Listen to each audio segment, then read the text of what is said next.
देशभरामध्ये आज बकरी ईदचा उत्साह। दिल्लीपासून मुंबईपर्यंत सर्वच मस्जिद परिसरामध्ये सकाळपासूनच गर्दी। मुंबईत अनेक ठिकाणी कुर्बानीवरून वाद झाल्याने पोलिसांचा कडेकोट बंदोबस्त।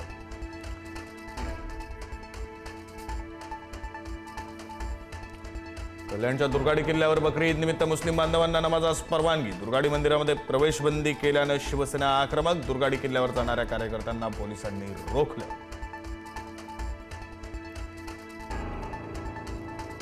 मुंबईतल्या काही सोसायट्यांमध्ये कुर्बानीच्या मुद्द्यावरून वाद। गोरेगावच्या गोकुळधाम सोसायटीमध्ये कुर्बानीची परवानगी रद्द, तर घाटकोपरच्या सागर पार्क सोसायटीमध्ये बकरा कुर्बानीला विरोध। पोलिसांचा तगडा बंदोबस्त।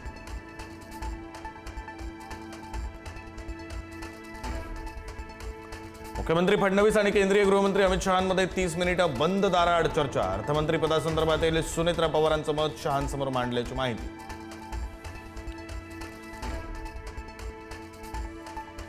कांद्याच्या प्रश्नावर येत्या 10 दिवसांमध्ये निर्णय होणार। दिल्लीतल्या बैठकीमध्ये अमित शहांचं आश्वासन। नाफेड एनसीसीएफनं 10 लाख टन कांदा खरेदी करण्याची राज्य सरकारकडून मागणी।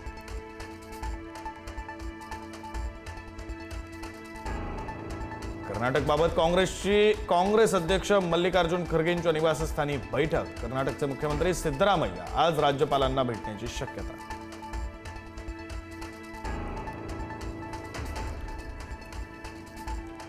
नीट पेपर फुटी प्रकरणामध्ये मोटेगावकरच्या मुलाची सीबीआयकडे कबुली। नीट पेपरच्या 10 दिवस आधीच पेपर मिळाल्याची कबुली। मोटेगावकरच्या मुलाला स्टार विटनेस करण्याची सूत्रांची माहिती।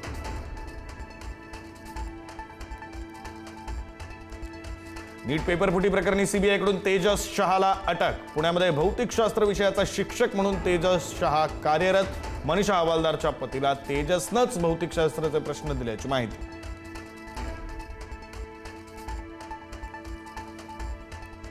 केरळचे माजी मुख्यमंत्री पिनराई विजयन यांच्या घरावर ईडीचा छापा। कार्यकर्त्यांकडून ईडीच्या अधिकाऱ्यांच्या गाडीची तोडफोड। विजयन यांच्या मुलीच्या कंपनी संदर्भात ईडीची कारवाई।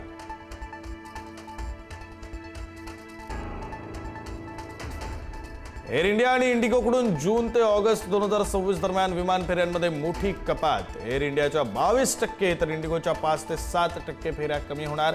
इंधन दरवाढ आणि आंतरराष्ट्रीय तणावामुळे निर्णय।